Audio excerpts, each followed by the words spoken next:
어제 MBS의 국민의힘 지지율 17%라고 하는 이 조사가 발표되자 이 숫자의 마력 17이라는 숫자에 겁먹고 국민의힘 의원들이 대거 또 보수 위장 족벌 언론들이 사설에까지 17% 어쩌고 저쩌고 하면서 장동혁 대표를 공격하고 압박하고 흔들어댔습니다.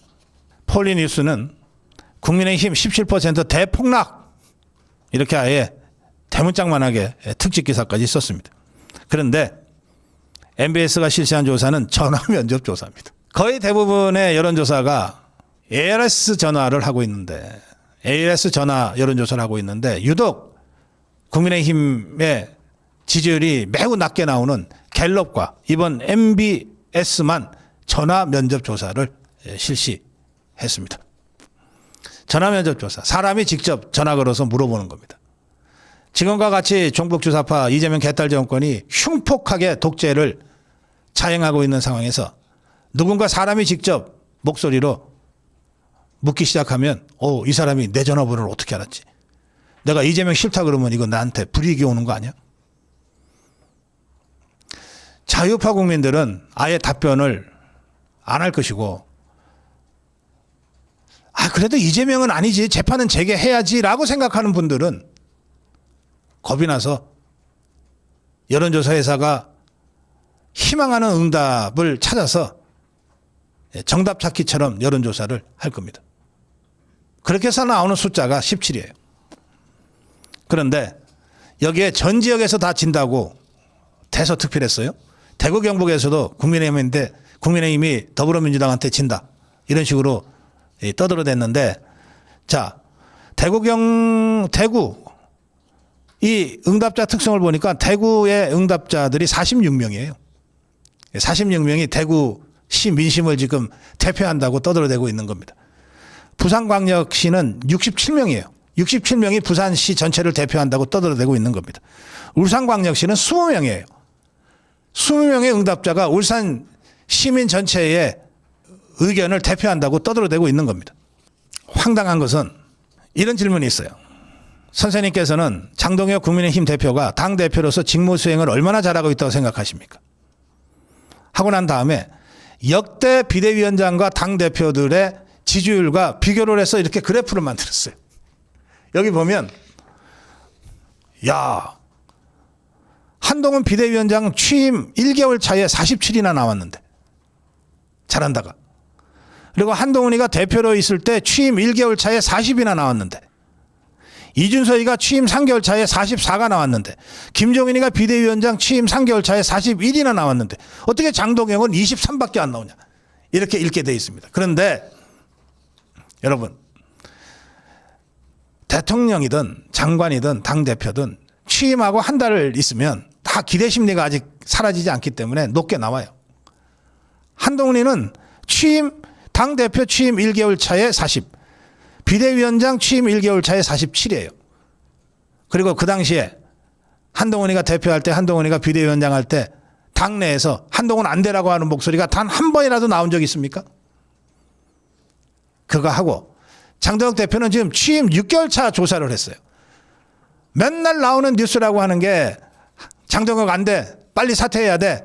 이렇게 분란을 조장하면서 조사로 들어갑니다. 그리고서 이걸 똑같은 거라고 이렇게 그래프까지 만들어서 장동혁 안 돼. 라고 하는 식으로 지금 조사를 이용하려고 하고 있어요. 저는 이런 꼼수 좀 쓰지 마라. 그래도 여론조사라고 하면 혐오스럽다. 말씀을 드립니다. 그런데 이 MBS 조사에서조차 이 황당한 MBS 조사에서조차 이번 지방선거 어디 찍겠냐 하니까 그래도 견제를 위해서 국민의힘 찍어야 해가 34나 나왔어요. 이건 예상 못했겠지. 같은 날 보도된 천지일보 여론조사. 천지일보는 당연히 ARS 조사입니다. 국민의힘이 33 나왔습니다. 10대에서는 접전, 30대에서는 국민의힘이 42, 민주당이 31, 대구 경북에서는 국민의힘이 49, 민주당 32. 천지일보 조사도 우리가 100% 신뢰하기는 뭐 여론조사라고 하는 게 늘 그렇습니다만 같은 날 발표된 전화 면접 조사인 MBS와 ARS 조사인 천재일보가 이렇게 차이가 납니다. 그리고 대다수 여론조사 또 저희들 대자유총 공동 여론조사에 나오는 수치와 천재일보가 비교적 근사하죠. 그래서 제가 다시 묻습니다. 10개 중에 8개가 국민의힘, 더불어민주당 혼전을 가리키고 있고 그중에 2개만 유일하게 유독 차이가 크게 나온다면 어느 쪽 조사가 정확하다고 여러분들 생각하시겠습니까? 이 천재일보 여론조사에서 차기 대선 주자 적합도 장동혁 17.5 1등입니다. 그 다음이 김민석 17.2입니다. 또 천재일보 여론조사에서 국민의 과반은 이재명 재판 재개해야 한다고 답하고 있습니다. 자, 이런 상황에도 불구하고 우선 권영진이 조은희가 이성권이가 이끌고 있는 이 재선 모임에서 계속 장동혁 대표를 흔들고 있는데 이 재선 모임이 30명인데 11명만 참석했어요. 이제 니희들 모이라 그러는 거 빤하지 않냐? 안 나간 국회의원이 3분의 2입니다. 이걸 가지고 이 보수위장 족벌 언론들이 무슨 큰일이나 난 듯이 MBS의 17%랑 결합해가지고 장동혁 대표를 흔들고 있어요. 어제 국민의힘 중진들 4선 이상 중진들이 장동혁 대표와 만났습니다. 여기서도 뭐 굉장한 무슨 뭐가 있었던 것처럼 언론이 분위기 잡고 띄우고 있는데 실제 이 모임에서 대다수 참석자들은 전륜이라는 단어 자체를 언급하지 않았다고 합니다. 분열을 극복하고 지방선거 승리를 위해서 단일 대우로 가야 된다. 그게 4선 이상 중진들의 압도적인 의견입니다. 이 모임을 주선한 이종배 4선 의원인데 이종배는 기자들한테 이렇게 얘기했습니다. 장동혁 대표는 중진 의원들이 얘기한 지방선거의 어려움에 대해서 인식을 같이 하고 돌파구 마련을 위해 깊이 고민한다고 했다. 이 자리에 배석한 최보윤 수석 대변인은 노선 변화라는 용어는 전혀 나오지 않았다. 돌파구를 깊이 고민하겠다고 한 것이 장동혁 대표의 정확한 워딩이다. 잘못된 과거와 단절이 필요하다는 취지의 발언을 한 것은 세 사람입니다. 권영세, 조경태, 김도읍. 이 세 명을 빼놓으면 참석한 모두는 장동혁 대표 중심으로 똘똘 뭉쳐서 대여 투쟁 강화하고 공천 제대로 해서 선거 승리해야 된다. 제가 벌써 며칠 전에 말씀드렸습니다. 한 딸들 완전히 꼬리 내렸다. 더 이상 당내 분란은 없다. 17이라는 숫자의 마력에 휘둘려서 여러분 걱정하지 마십시오.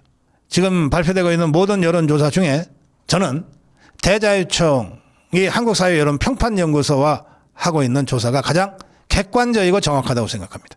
여론조사 자체를 어떻게 읽는지도 모르는 자들이 대부분 배지 달고 있어가지고 그 숫자의 마력에 끌려 들어갈 수 있어서 제가 그런 거 아니다라고 지금 설명을 드렸습니다. 장동혁 대표 전혀 흔들리지 않고 있습니다. 또 이제 4선 이상 중진들까지도 장동혁 대표 중심으로 전열정부에서 지방선거 가야 되겠다라고 하는 것이 절대 다수의 당내 의견으로 통일되어 가고 있다. 이제 공천만 잘하면 된다. 고성국 칼럼이었습니다.